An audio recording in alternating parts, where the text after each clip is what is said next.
Mau minta apa gitu. Ya, apapun yang dia minta akan aku penuhi. Makanya kalau tadi kita sholat subuh, habis sholat subuh kita punya masalah, punya keinginan, punya kebutuhan, kata Allah, kami tunggu waktu duhur. Yuk silakan minta waktu duhur. Habis sholat duhur, punya masalah lagi, punya keinginan lagi. Kata Allah, kami tunggu waktu asar. Ya, ditunggu oleh Allah itu. Mau bagi-bagi hadiah, apa yang dibutuhkan oleh kita. Ya, kebutuhan kita bukan BLT. Ya, itu. Ada pembagian BLT jam 9, datangnya jam berapa ke desa? Jam 7 udah datang. Allah mau bagi-bagi keperluan kita di waktu duhur, asar, maghrib, isya, subuh. Duhur jam 12, datang ke masjid jam berapa? Nah, kurang respon kan? Kalau tidak merasa butuh, Allah akan biarkan itu lelet, ya. Padahal Allah akan beri.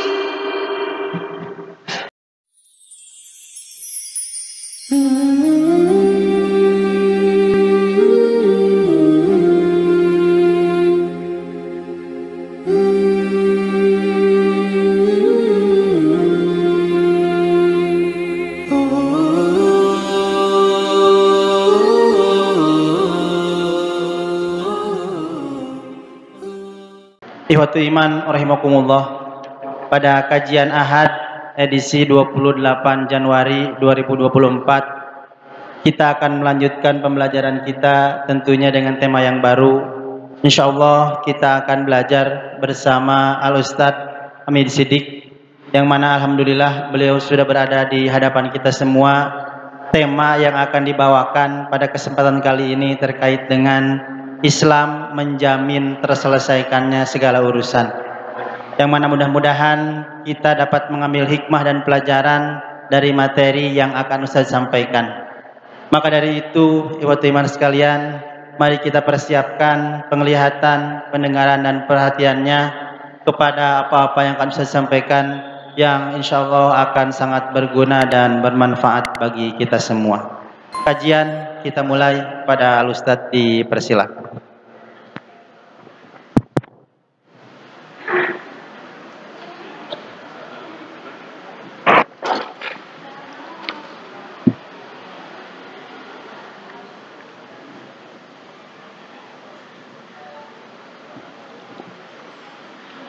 Innal hamdalillah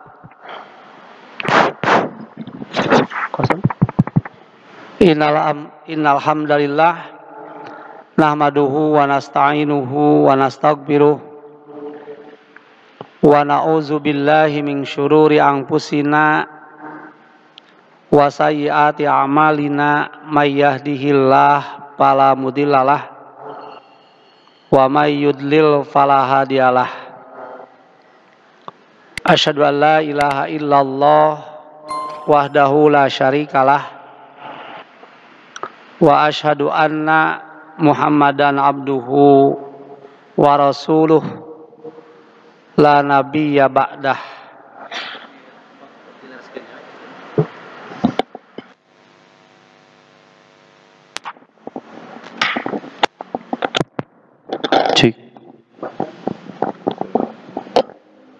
Wa qala Allah ta'ala fil Qur'anil Karim, a'udzu billahi minasy syaithanir rajim, wa'lamu annallaha yahulu bainal mar'i wa qalbi.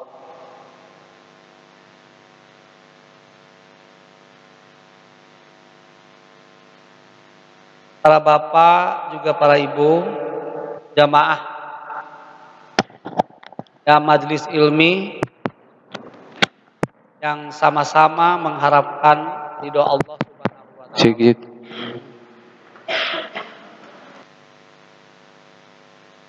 Ada di antara sahabat Rasul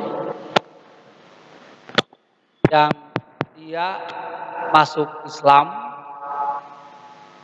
itu mulai dari kecil. Bahkan masuk Islamnya mengikutinya sangat terlambat. Yaitu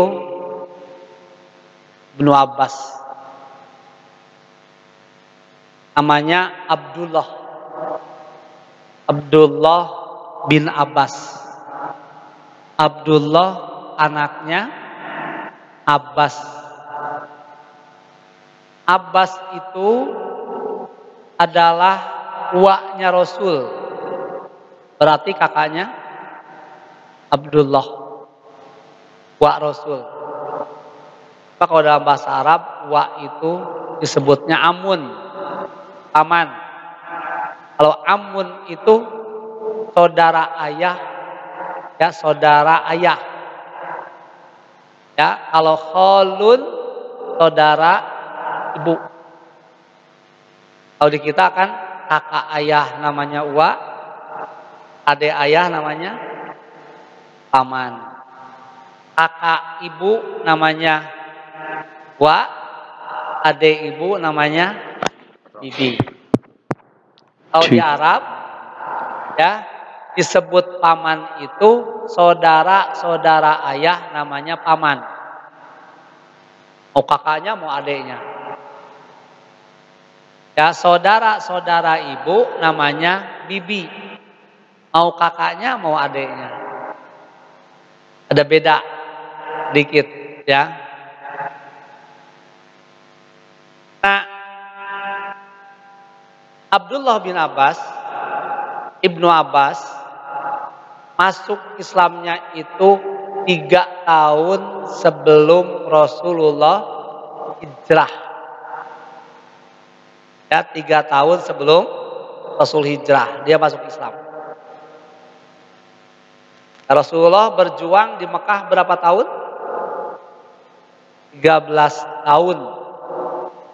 Dan di Madinah 10 tahun. Jumlah jadi 23 tahun. Coba 23 tahun keberhasilannya luar biasa. Makanya salah seorang penulis barat menulis dalam bukunya di Handread itu menuliskan 100 tokoh berpengaruh, bukan orang Islam, orang Barat yang nulis 100 tokoh yang berpengaruh. Nah, di antara tokoh yang paling berpengaruh satu adalah Nabi Muhammad. Sebutnya bukan Nabi tapi Muhammad. Ya.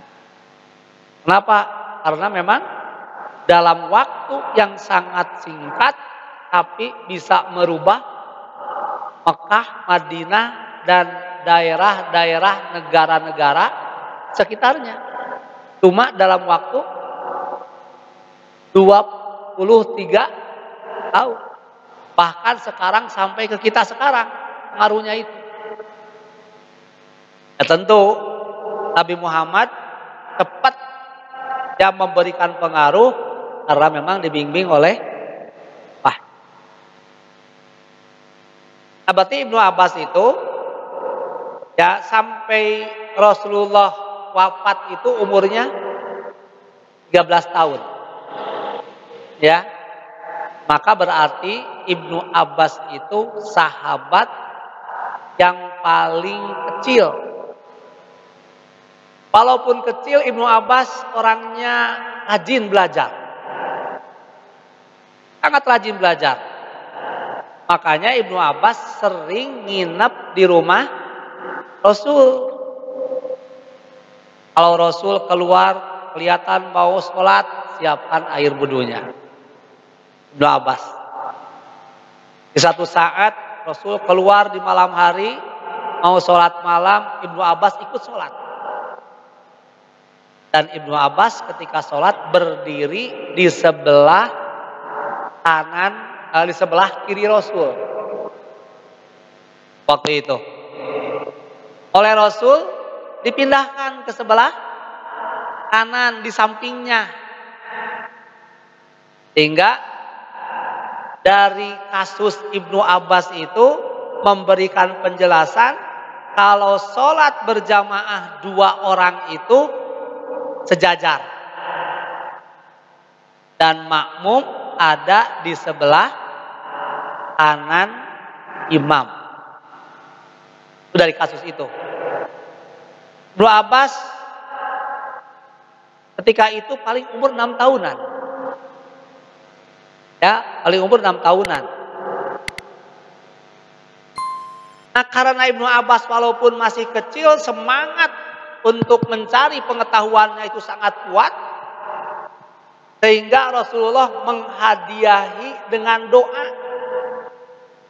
Doa Rasul pasti ijabah kan? Apa doanya? Allahumma faqihhu fid-din wa 'allimhu ta'wil.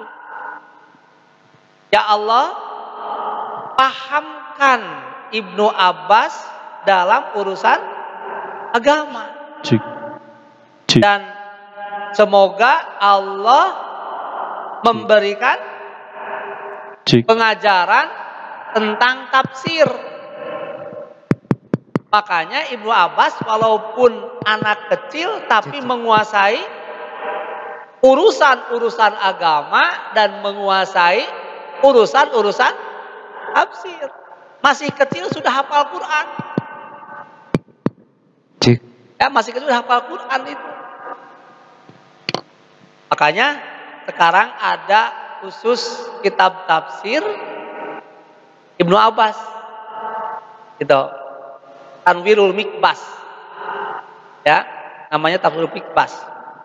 Tafsir yang disandarkan kepada Ibnu Abbas. Kenapa? Karena banyak tafsir yang bersumber dari Ibnu Abbas.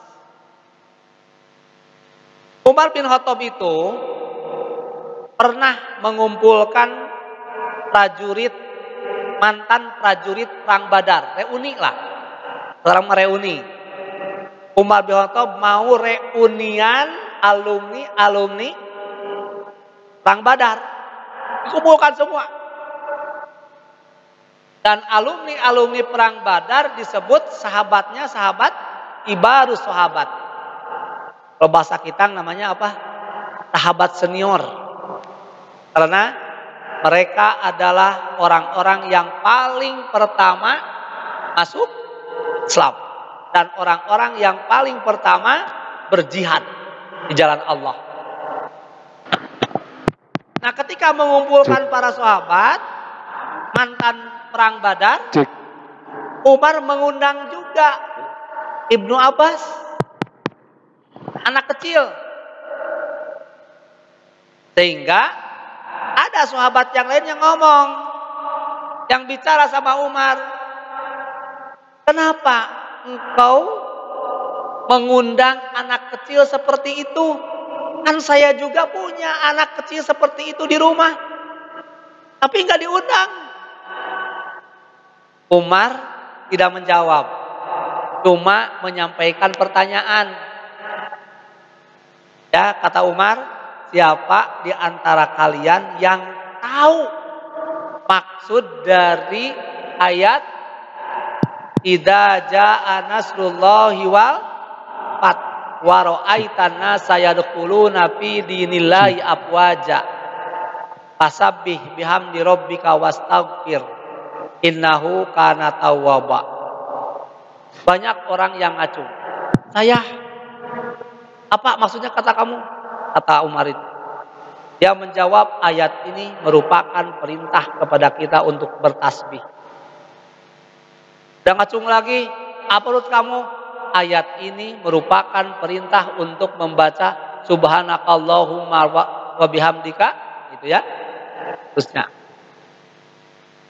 Nah, Umar, ketika sudah tidak ada yang ngacung lagi, Umar nanya sama Ibnu Abbas. Coba Ibnu Abbas, apa maksud dari ayat ini menurut kamu? Kata Ibnu Abbas, ayat ini menerangkan bahwa umur Nabi itu sebentar lagi. Ya, Nabi setelah turun ayat ini tidak akan lama lagi hidup di dunia. Kata Ibnu Abbas. Semua orang saling melihat. Oh, kenapa begitu mananya? Nah, kemudian setelah itu diperhatikanlah dan ternyata di ayat itu ada kalimat waro'aitan nasa yadkhuluna fi dinillahi afwaja. Dan kamu nanti akan melihat orang-orang masuk ke dalam agama Islam dengan berbondong-bondong, berduyun-duyun.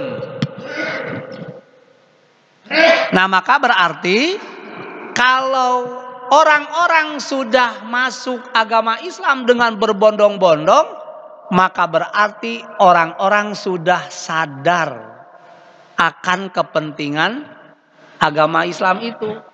Kalau orang-orang sudah pada sadar, maka berarti Rasulullah tugasnya selesai. Kalau Rasul tugasnya selesai, maka berarti umurnya juga selesai. Dan ternyata tidak lama setelah turun ayat itu Rasulullah meninggal. Nah, itu kecerdasan Ibnu Abbas, padahal waktu itu masih kecil. Nah, itu berkat doa Rasulullah Shallallahu Alaihi Wasallam. Allahumma faqihhu fiddin wa 'allimhu ta'wil. Itu kecerdasan Ibnu Abbas.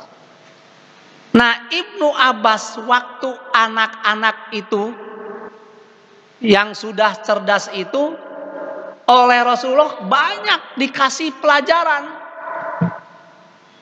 Di antara pelajarannya pernah Rasulullah memanggil Ibnu Abbas, ya gulamun, wahai gulam. Bukan gulampo. Gulam itu sama dengan walad. Ya, anak kecil. Panggilan kesayangan. Kalau di kita apa panggilannya? Kesayangan itu? Asepnya. Acep, Ujang, Agus. Bukan kesayangan itu. Nah, Rasulullah manggil sama Ibnu Abbas, ya gulamun, wahai gulam, sini. Kata Rasulullah, setelah Ibnu Abbas mendekat, kata Rasul, ya, inni u'allimuka kalimatin. Kata Rasul, inni u'allimuka kalimatin. Saya mau mengajarkan kepada kamu beberapa pelajaran. Ini pelajaran penting. Saya akan mengajarkan sama kamu beberapa pelajaran. U'allimuka bikalimatin. Saya akan mengajarkan kamu beberapa pelajaran. Itu kata Rasul. Nah, ketika Rasul menyampaikan begitu, Ibnu Abbas sangat perhatian. Apa ya pelajarannya itu? Nah, lalu Rasul meneruskan ya ajarannya itu. Kata Rasul, yang pertama, ihfadillah yahfadka. Jaga oleh kamu Allah. Kalau kamu menjaga Allah, maka Allah menjamin akan menjaga kamu. Ihfadillah yahfadka. Jaga oleh kamu Allah, maka pasti Allah akan menjaga kamu. Nah, yang dimaksud menjaga Allah itu bukan berarti Allah dikawal, bagaikan mengawalnya satpam, ya, atau pengawal presiden, bukan begitu. Yang dimaksud jaga Allah maksudnya adalah jaga agama Allah, jaga aturan-aturan Allah. Jangan sampai aturan-aturan Allah itu ya gimana? Dilanggar. Ya, jangan sampai melanggar aturan-aturan Allah.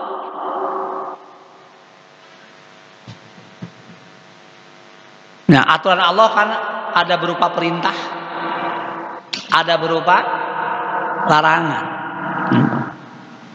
Secara keseluruhan, kalau kita merujuk pada surat Al-Asr, yang perlu kita jaga yang paling pokok dua saja. Apa? Yang pertama, keimanan. Wal 'asr innal insana lafi husrin. Sesungguhnya manusia semuanya akan mengalami celaka. Celaka yang sangat. Ilal ladzina amanu wa amilus sholihah, kecuali orang-orang yang beriman yang pertama. Maka berarti yang harus dipertahankan oleh kita adalah kekuatan iman, kekuatan keyakinan kita kepada Allah, kekuatan iman. Insya Allah kalau iman kuat, ya maka yang kedua, amal soleh pun akan kita wujudkan. Sebab amal soleh itu merupakan bukti dari adanya iman. Kalau amal soleh tanpa disertai dengan iman, amalnya sia-sia. Ya, man amila solihan wa huwa mu'minun falanuhyiyannahu hayatan thayyibatan. Siapapun yang beramal soleh disertai dengan keimanan, maka kami akan beri kehidupan dengan kehidupan yang baik. Jadi amal soleh yang bagaimana yang mendapatkan kehidupan yang baik itu adalah amal soleh yang dilandasi iman. Maka iman merupakan pondasi utama. Ya, makanya kalau ada amal tanpa iman itu sia-sia. Sebanyak-banyaknya amal, kalau imannya nggak ada, imannya kurang, hilang, nggak bernilai. Orang Kristen membangun masjid, dapat pahala nggak? Nggak. Jangankan orang Kristen, orang Islam membangun masjid, tapi imannya kepada manusia, ingin mendapatkan nilai dari manusia, dapat pahala enggak? Enggak. Makanya iman itu pondasi utama. Perkokoh, perkuat keimanan itu. Bilal bin Abi Robah, ya, diancam, disiksa oleh orang-orang kafir,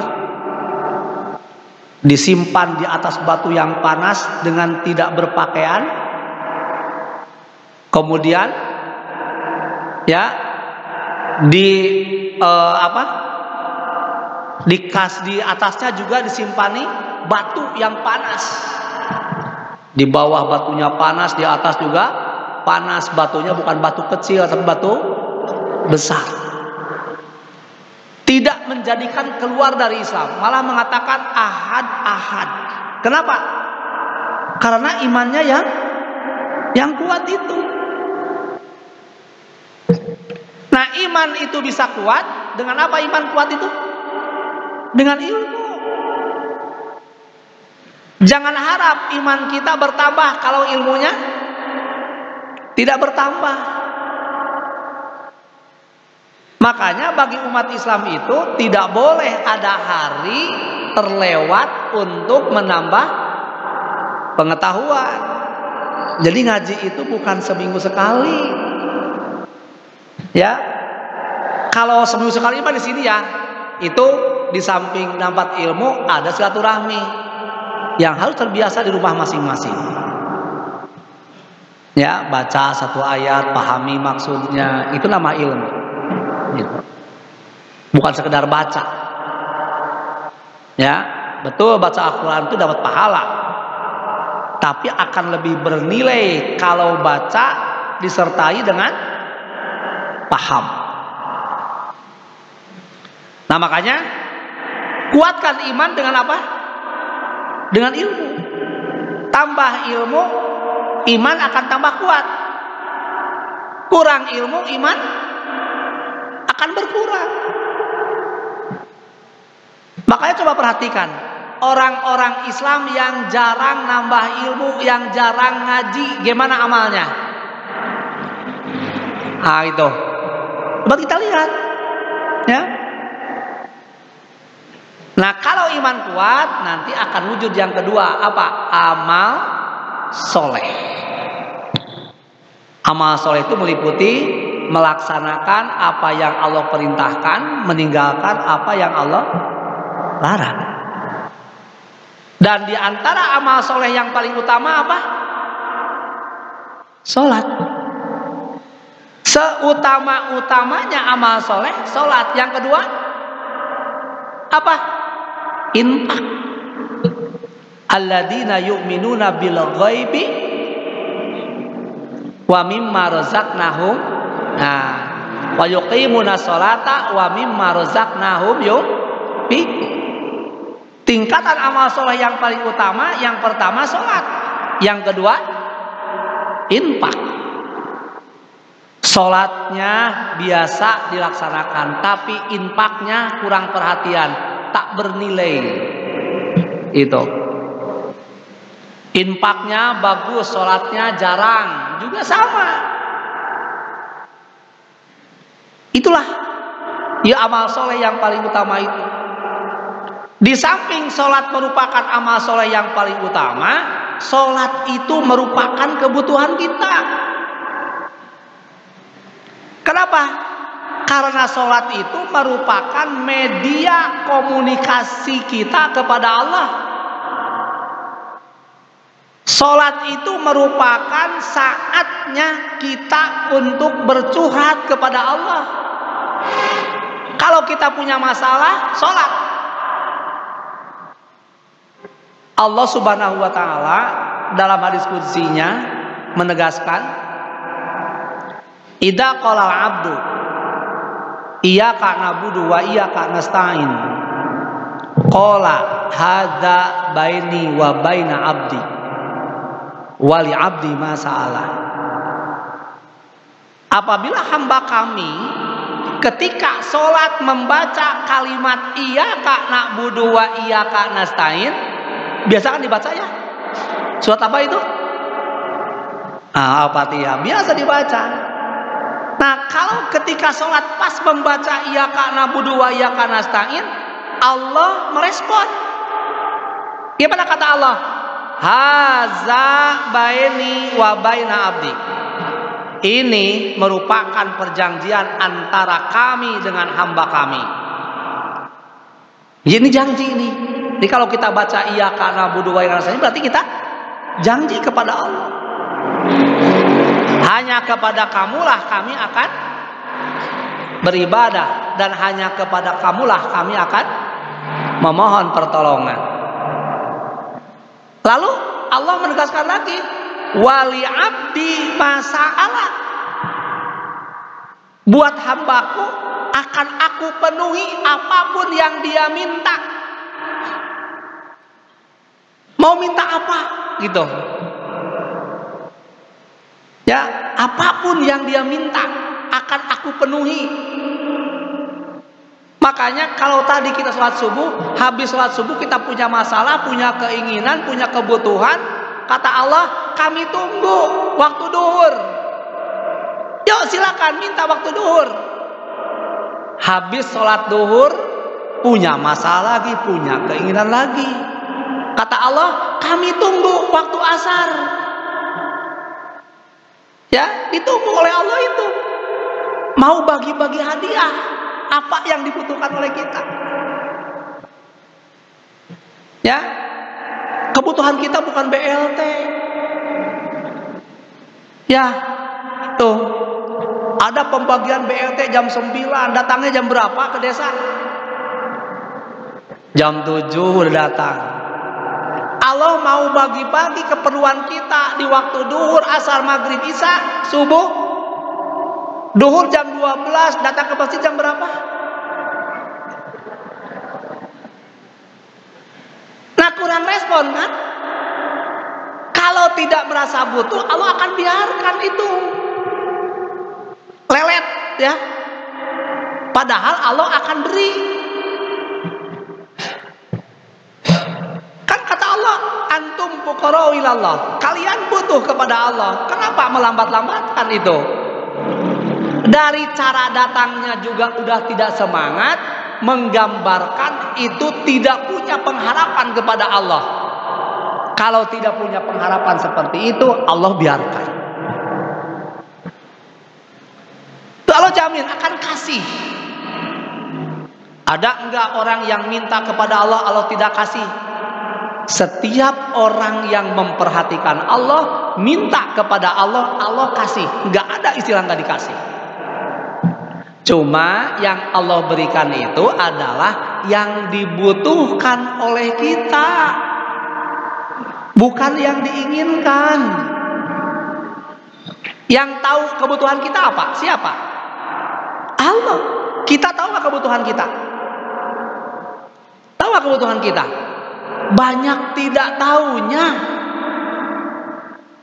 Ya, banyak tidak tahunya.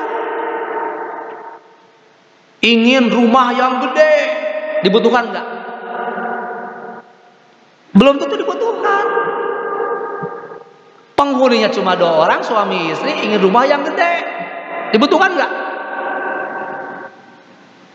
Nah, minta rumah yang gede, penghuni cuma 2 orang, ya bisa nggak dikasih gitu.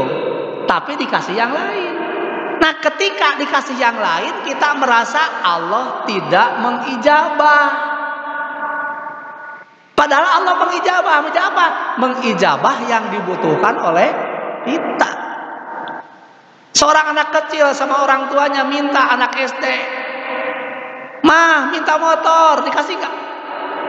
Tidak, tapi dikasih roti. Itu yang dibutuhkan, bukan motor gitu. Nah itu. Nah, kadang-kadang kita merasa apa yang Allah berikan itu tidak merasa. Itulah yang pengijabahan Allah kepada kita. Jadi Allah jamin semua yang diminta oleh kita Allah kasih. Cuma syaratnya tadi apa? Ihfadillah. Jaga Allah, jaga agama Allah itu. Di antaranya tadi sholat. Itu dikasih oleh Allah. Ya, apapun yang kita minta.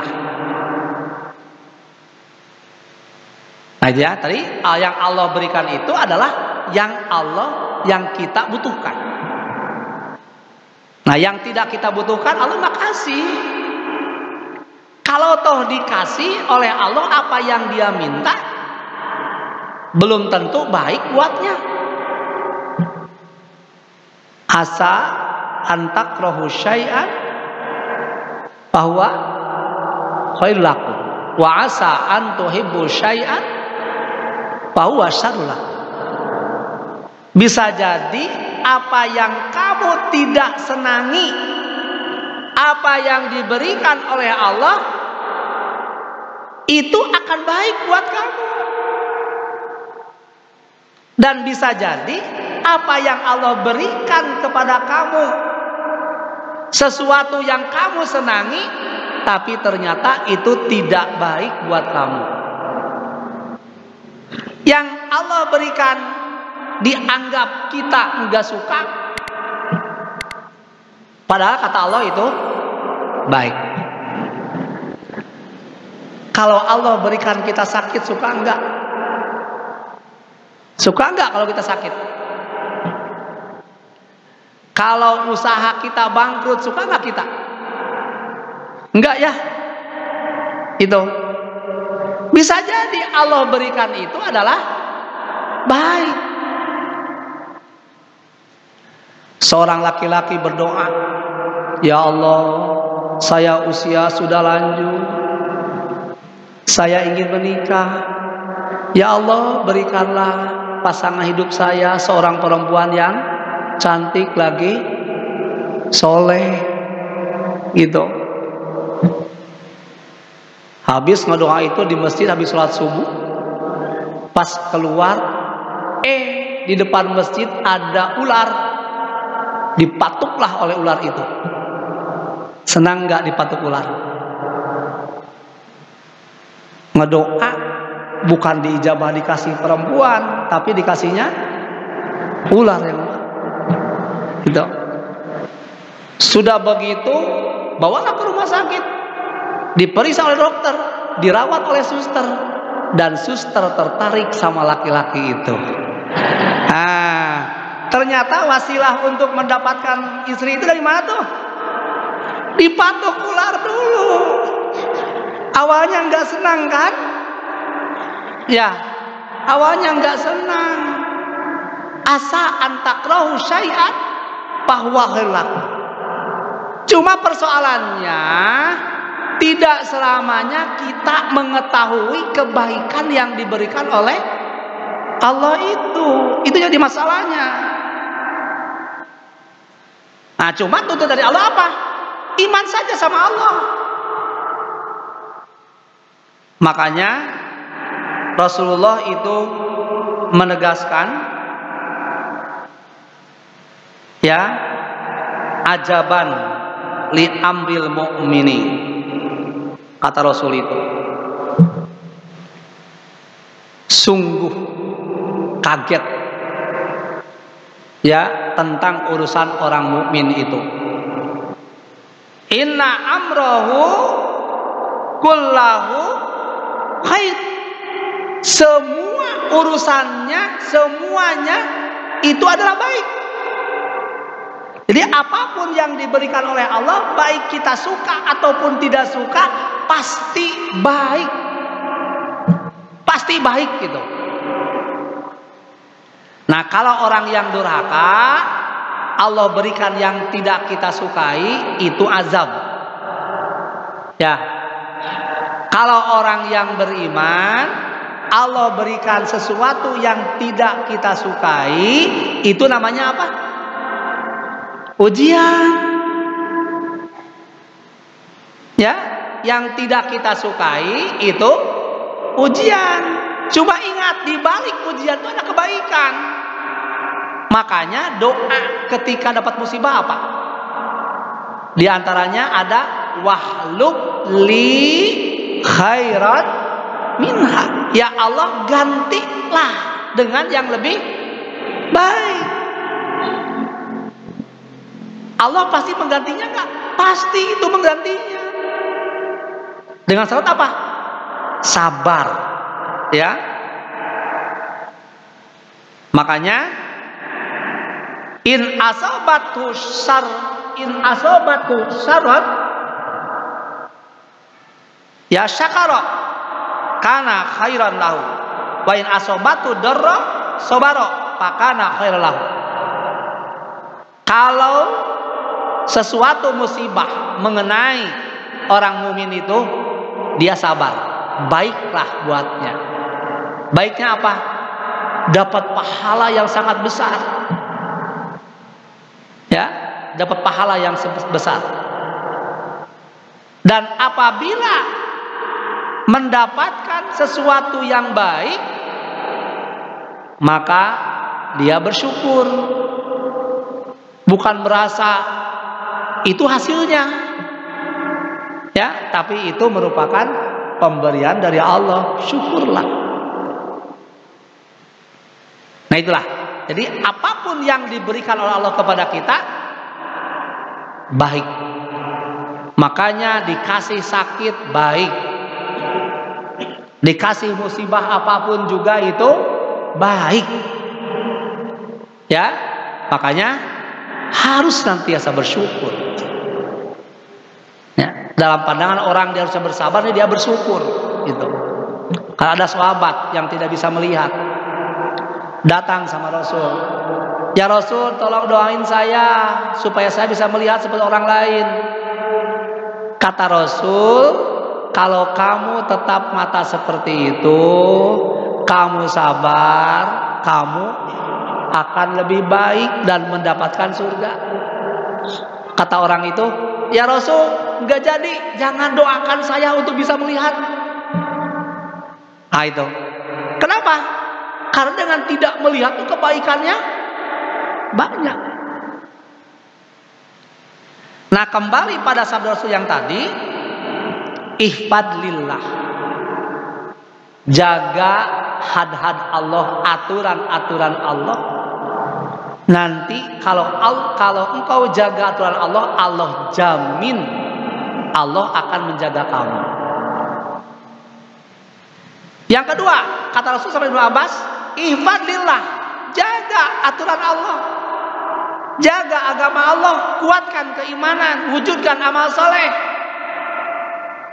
Maka nanti tajidhu tujahaka, kamu akan dapati Allah ada di hadapanmu.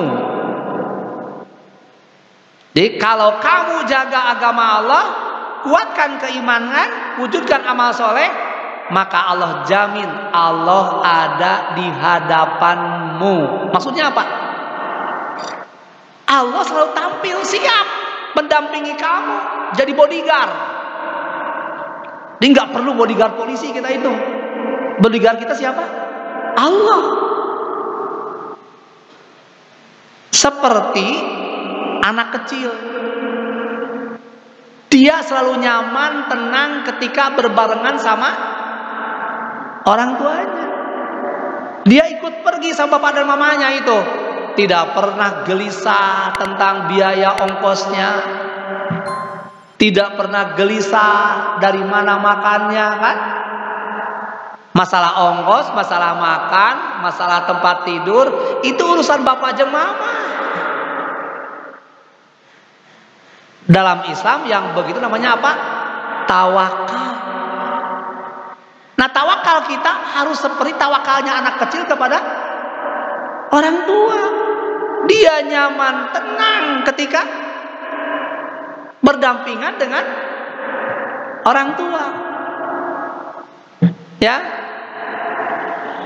kita banyak galau nggak? Pernah galau? Ya, pernah galau, pernah gelisah, pernah gitu. Seharusnya sebagai mukmin muslim yang menyadari dirinya disertai oleh Allah, tidak perlu galau. Kalau hari ini di keluarga tidak punya uang sepeser pun, tidak punya beras sedikit pun, gelisah enggak? Marah-marah sama suami? Marah-marah sama suami, Bu? Tuh anak-anak perlu makan itu dan ini. Tidak perlu galau, tidak perlu gelisah. Kenapa? Karena ada Allah. Ikhtiarlah kepada kita. Bukan berarti kita ya nggak usah apa-apa, enggak. Tapi kita ikhtiar, ya, dan minta kepada Allah. Makanya sabda Rasul, ihris ala mayan pauka wasta'in billah. Silakan upayakan sekuat tenaga, cari apapun yang kamu butuhkan dengan sesungguh-sungguhnya. Tapi ingat, wasta'in billah, sertai dengan minta tolong kepada Allah. Jangan merasa diri mampu. Ya, orang mau dagang, merasa lah pasti untung, belum tentu. Orang bekerja pasti dapat upah, belum tentu. Semua yang terjadi itu ketentuan Allah. Kita dapat untung ataupun tidak, Allah izinkan itu. Kalau nggak izinkan, Allah nggak akan ngasih itu. Nah makanya itu upayakan sekuat tenaga apa yang kita anggap itu dapat memberikan manfaat. Jangan lewatkan ista'in billah, minta tolong kepada Allah. Makanya tidak perlu galau, usaha aja. Dan nanti Allah akan kasih solusi. Allah akan kasih jalan keluar. Itu namanya tawakal. Ada salah seorang orang jauh, ya, di perjalanan kehabisan bekal. Zaman Rasulullah kan kalau kehabisan bekal repot tuh bekal itu. Belum ada kendaraan umum, ya, tidak ada warung makan gratis. Zaman Rasul itu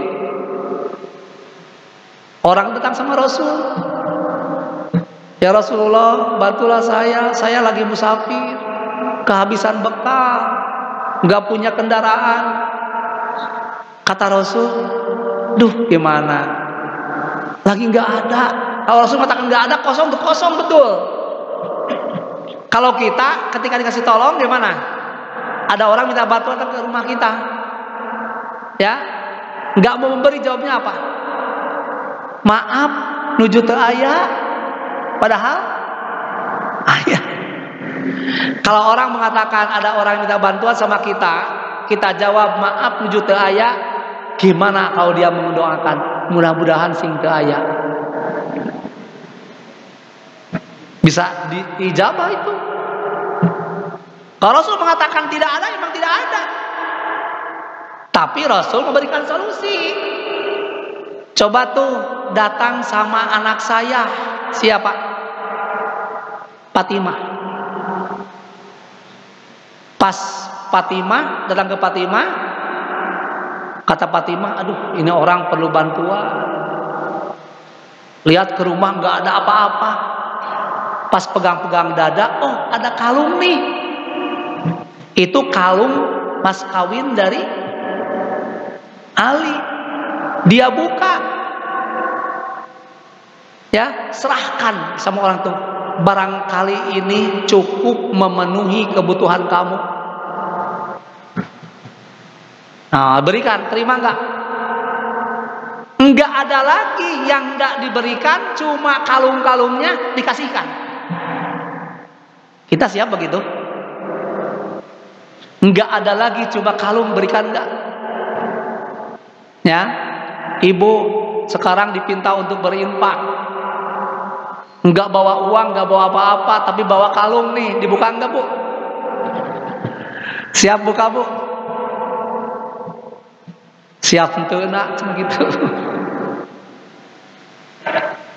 Nah lalu orang itu bawa ke pasar, datang ke pasar mau dijual, ada orang tertarik, aduh itu kalung bagus banget. Ya saya beli itu. Ya, saya akan tukar dengan 2 unta. 1 unta untuk ditunggangi, 1 unta untuk bawa perbekalan, bawa bekal, makanan itu. Coba unta sekarang berapa? 1 unta untuk tunggangi, 1 unta untuk bekal. Ada solusi kan langsung ya? Usaha dulu. Lalu datang dari mana? Dari Fatimah kan? Fatimah merasa rugi enggak kalungnya diberikan? Tidak. Kata orang yang membeli kalung itu, aduh ini kalung kalau dihadiahkan sama Rasul pasti Rasul senang. Dia udah beli itu bawa ke Rasul, serahkanlah sama Rasul. Rasul senang, suka banget sama kalung itu. Terimalah. Rasul tidak boleh menerima zakat, tapi boleh menerima hadiah. Nah kata Rasul, ini kalung pasti Fatimah akan senang kalau dikasih hadiah kalung ini. Maka Rasul dikasihkan sama Fatimah. Ternyata itulah hadiah orang yang berinfak seperti itu. Di dunia pun kontan Allah ganti. Kalau ikhlas mengeluarkannya. Kalau susah, nah, jangan mengharapkan gantinya itu. Ya. Kalau makruh, ikhlas Allah ganti itu. Ternyata kalung dari Fatimah kembali ke Fatimah. Nah itulah ya. Jadi kalau dekat sama Allah, Allah tampil di hadapan kita dan Allah akan memberikan solusi sama kita. Itu yang kedua. Yang ketiga, kata Rasul kepada Ibnu Abbas, "Idza sa'ata fas'alillah." Kalau kamu minta, mintalah kepada Allah, jangan minta kepada manusia. Banyak kecewanya. Jangankan minta sama orang lain, istri minta pada suaminya, apakah selamanya suaminya ngasih? Padahal yang diminta nggak seberapa tuh, tapi nggak mau memenuhi, kecewa kan? Suami minta sama istrinya juga sama seperti itu, tidak selamanya dipenuhi, tapi minta kepada Allah nggak akan kecewa. Makanya wa idza sa'alta fas'alillah. Kalau kamu minta, minta aja kepada Allah.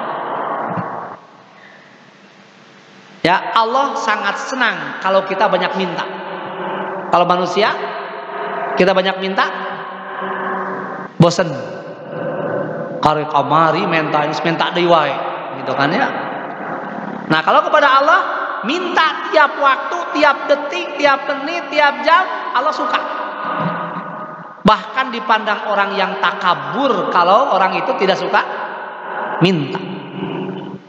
Ya minta kepada Allah, pasti dikasih. Ya, Nabi Zakaria itu usianya sudah sangat lanjut, udah keluar uban. Istrinya secara klinis diponis mandul. Hunalika da'a Zakaria rabbahu Robbi habli min ladunka dzurriatan thayyibah. Minta kepada Allah, ya Allah, mohon aku dianugerahi anak yang baik, anak yang soleh. Itu. Nah, kapan mintanya? Mintanya wa huwa qaimun yusolli fil mihrab. Dia memintanya itu ketika melaksanakan sholat di mihrab, di masjid. Nah, saat itu juga Allah kabulkan. Mintanya ketika sholat, saat itu juga Allah kabulkan. Gitu. Hunalika da'a Zakaria rabbahu Rabbi habli min ladunka dzurriatan thayyibah. Gitu ya. Langsung Allah kabulkan ketika sholat itu. Nah, makanya tidak ada istilah yang kita minta kepada Allah, Allah nggak ngasih. Nah, yang keempat, kata Rasul sallallahu alaihi Abbas, wa idza sta'anta fasta'in billah. Kalau kamu mau minta tolonglah kepada Allah. Jangan minta tolong manusia. Ya.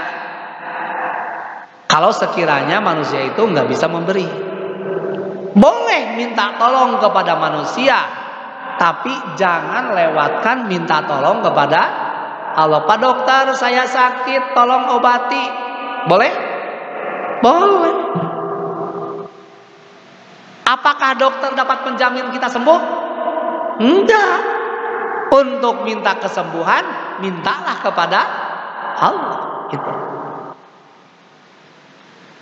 Nah, yang kelima, kata Rasul, wa'lam annal ummata lawistama'at ala ayyang fa'uka bisyai'in lam yang fa'uka illa bisyai'in qad katabahullah. Ingatlah, perhatikanlah, ya, jika ada sekelompok manusia mau memberi sesuatu yang memberikan manfaat sama kita, ya, tidak akan bisa memberikan sesuatu kepada kamu kecuali yang Allah telah tentukan. Jadi ada orang berkumpul mau ngasih sumbangan misalnya sama kita, apakah dijamin akan sampai sama kita?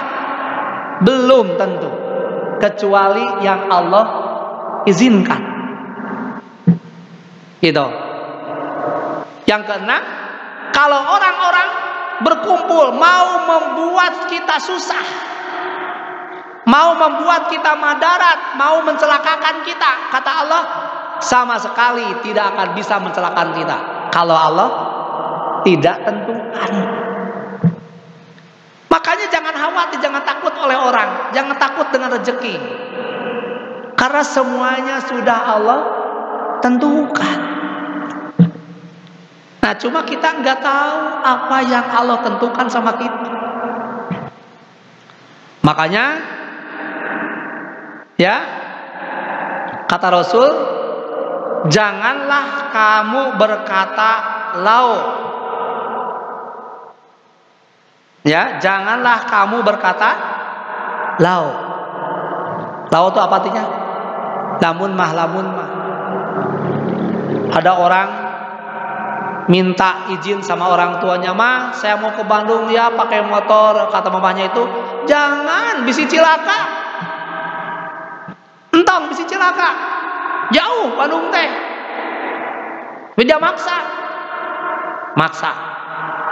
Ternyata tabrakan. Nah, pas pulang kata mamanya gimana?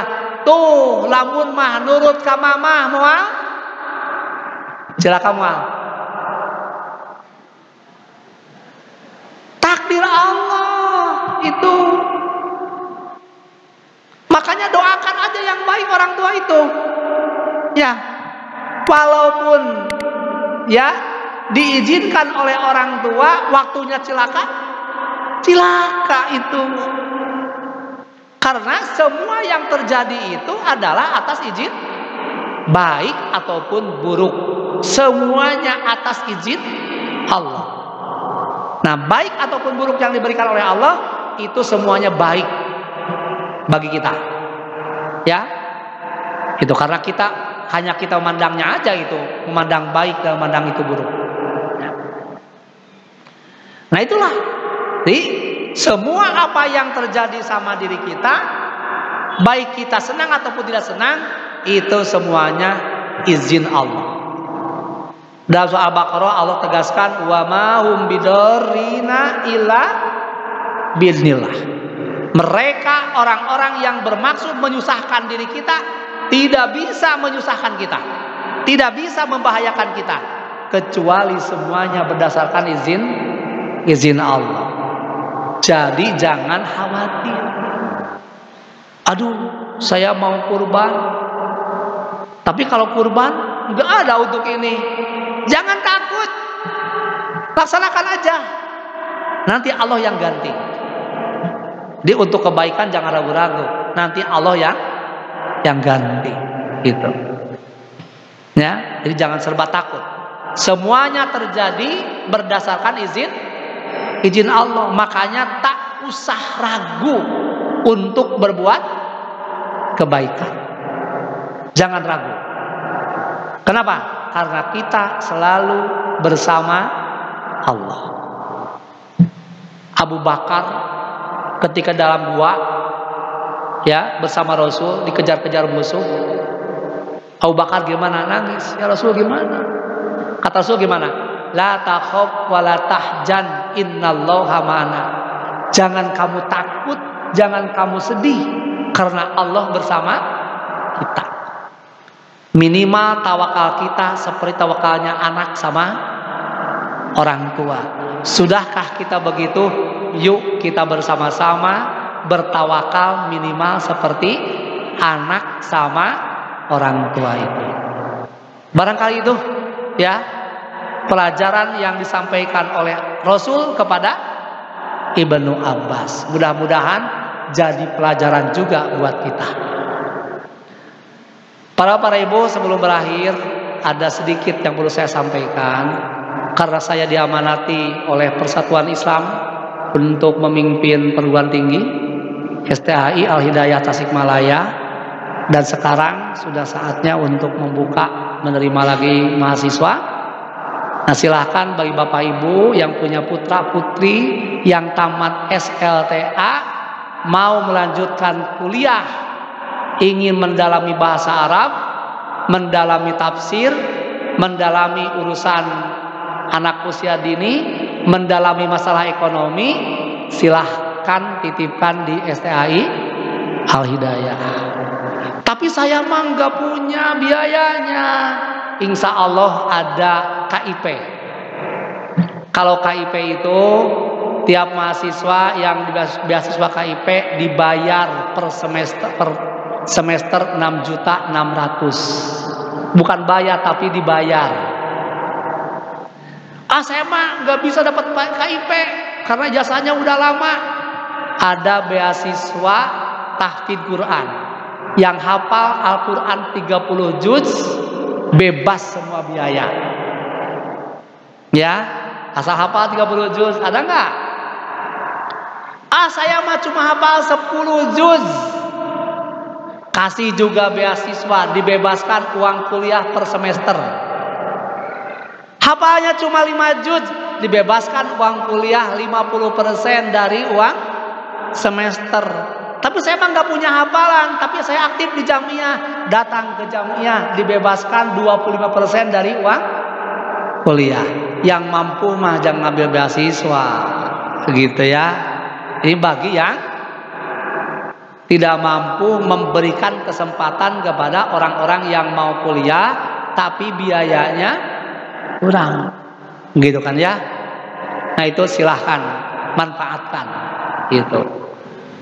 Tapi saya nggak punya, saya punya prestasi di sekolah. Ada beasiswa bagi orang yang ranking pertama, ya. Itulah saudara, ya mudah-mudahan Bapak Ibu ya yang punya anak tamat SLTA bisa melanjutkan ke STAI Al-Hidayah Tasikmalaya, tempatnya di Kawalu. Dan sekarang lagi melaksanakan KKN di Jamanis. Ini Jamanis ya. Dekat dengan kita. Di 5 desa. Itu aja. Ada pertanyaan? Tidak ada, terlalu siang. Kalau nggak ada, kita tutup aja dengan doa Rabbana atina fid dunya hasanah wa fil akhirati hasanah wa qina azabannar. Wassalamualaikum warahmatullahi wabarakatuh.